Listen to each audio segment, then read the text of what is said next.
안녕하세요. 데이터 노즈입니다. 이번 튜토리얼은 지수 가격 통계 중 매매 전세 지수 플라워 차트에 관해 알기 쉽게 설명드리고자 합니다. 이 매매 전세 지수 플라워 차트는 리치고의 전매 특허라고 불릴 정도로 여러 지표들 중 가장 초반에 개발되어 사랑받고 있는 차트입니다. 리치고 플라워 차트는 매매가와 전세가가 걸어온 길이 사방팔방으로 퍼져 있는 모습이 마치 꽃처럼 아름다워서 리치고에서 붙인 이름입니다. 플라워 차트는 매매 전세 지수 외에도 리치고의 여러 가지 지표에서 많이 사용되고 있으니 꼭 기억해 주시기 바랍니다. 투자 시 한 지역의 시세 변동만 보는 것은 의미가 없습니다. 다른 지역과 비교하여 내가 관심 있는 지역을 볼 때 의미가 있어 이러한 이유로 만들어진 매매 전세 차트는 매매 지수와 전세 지수에 대해 시간에 따른 증감률을 3차원으로 어떤 흐름과 변화를 보이고 있는지 한눈에 정확하게 파악할 수 있습니다. 또한 리치고에서는 기본적인 저평가 지수들이 있는데요. 이 중 매매 전세 지수를 통해 매매 전세 저평가 지수를 제공하고 있습니다.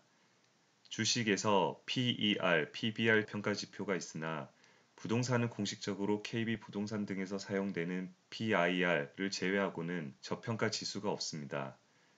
부동산은 지금까지 얼마나 비싼지 싼지에 대해 과거 가격 추이 및 PIR 지표를 제외하고는 비중 있게 언급되고 있지 않습니다. 강남 집값도 내릴 때는 많이 내립니다. 리치고에서는 부동산에서 고평가 저평가에 대해 많은 실험을 하였고 여러 가지 저평가 지수를 만들었으며 그 중 하나가 오늘 설명드리는 매매 전세 저평가 지수입니다. 부동산의 본질적인 가치에 대해 살펴보면 매매 시장과 전세 시장이 있습니다. 전세 시장에는 투자 목적이 없습니다. 수요가 움직이는 만큼 전세 가격이 변동이 있고 전세 가격이 움직이는 만큼 매매 가격의 변동이 있습니다. 전세 가격이 움직이는 만큼 매매 가격이 움직이는 것은 본질적인 가치가 있기 때문입니다. 특징으로는 한번 추세가 정해지면 상당 기간 같은 방향으로 움직이며 별것이 아닌 것 같아도 한 번에 같이 여러 지역의 추세 변화를 감지하는 것이 매우 유용합니다. 또한 이 차트에서 얻을 수 있는 정보는 상상 그 이상일 것입니다. 그러면 매매 전세 플라워 차트에 대해서 알아보겠습니다. 이 그림은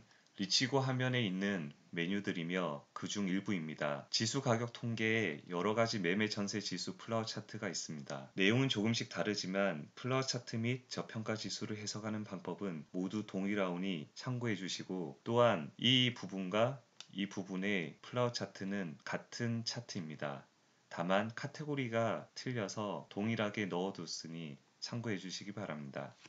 필터 영역에는 지역 선택, 건물 유형, 주기, 출처, 조회 기간, 순위 정렬, 레이블, 온오프가 있습니다. 참고로 건물 유형에서 아파트를 제외하고는 주기는 모두 월별로 제공이 됩니다. 차트 영역에는 매매 전세 가격 지수 플라워 차트, 가격 지수 및 증감률 추이, 저평가 지수 추이, 누적 증감률 및 저평가 순위 이렇게 총 4가지 영역으로 구성되어 있습니다. 조금 더 자세히 설명드리면 매매 전세 플라워 차트에서 가로축은 매매 가격 지수 누적 증감률이고 세로축은 전세 가격 지수 누적 증감률입니다. 오른쪽으로 갈수록 매매 가격이 오른다는 것이고 위로 갈수록 전세 가격이 오른다는 것입니다.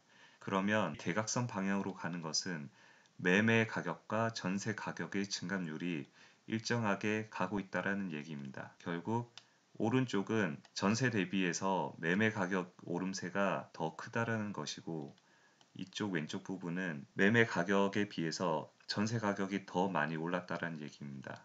결국 이쪽이 저평가, 이쪽이 고평가 영역으로 보시면 됩니다. 매매 전세 가격 지수 및 증감률 그래프에서는 각각 매매 지수, 전세 지수의 가격 추이를 볼 수 있습니다.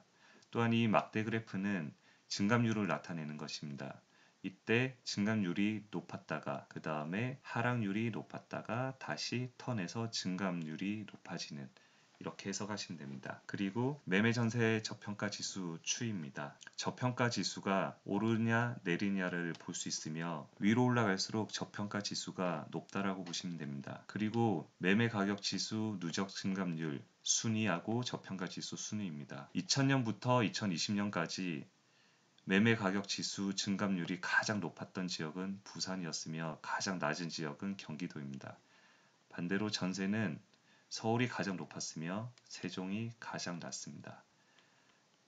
그래서 매매 전세 저평가 지수 리치고 순위를 보시면은 1위가 경기, 18위가 세종으로 경기 지역이 가장 저평가돼 있는 것으로 보입니다.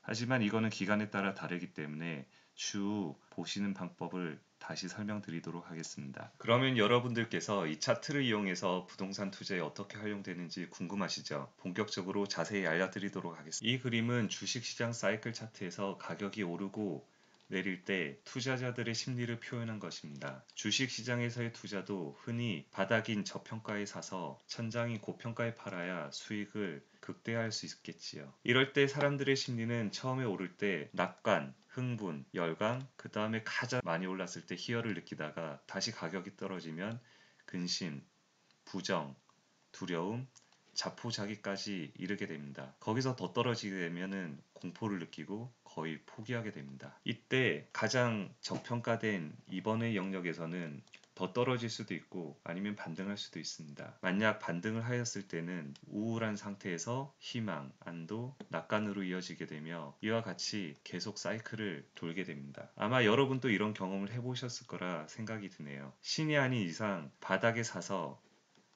꼭대기에서 파는 것은 매우 가능성이 낮습니다. 그러면 질문을 드려볼게요. 그림에서 저평가 구간인 1번, 2번, 3번 중에 여러분은 어느 구간에 투자를 하시겠습니까? 1번에서 2번 사이의 구간은 더 하락할 위험이 있어 투자의 선택지는 많지만 기회비용 지불이 다소 이루어질 수 있습니다. 2번 구간은 아마 신의 영역일 것이고요. 그럼 발목에서 사는 3번은 어떠하신가요? 큰 흐름을 본다면 반등이 일어나고 조금 후의 시점이 위험 부담도 적고 투자 수익률을 극대화할 수 있지 않을까요? 3번의 시점에 그 시장은 아직 우울한 상황일 것이고요. 아마도 선택 가능한 투자처가 많이 있을 것입니다. 그럼 대한민국 전국에 17개의 시도가 있습니다. 과거 사례로 본다면 17개의 시도는 상승과 하락의 추세가 모두 같지 않고 수도권 지방 등으로 개별적으로 움직였습니다. 그리고 역사는 되풀이되듯 주식시장이 사이클이 있듯 부동산 시장도 항상 탐욕과 공포 사이를 왔다 갔다 합니다. 여러분이 17개 시도 중에서 어떤 지역을 저평가, 고평가 지역으로 필터링을 하시겠습니까? 현재 시점에 존재하는 정보를 이용하여 저평가 지역을 파악하기는 쉽지 않을 것입니다.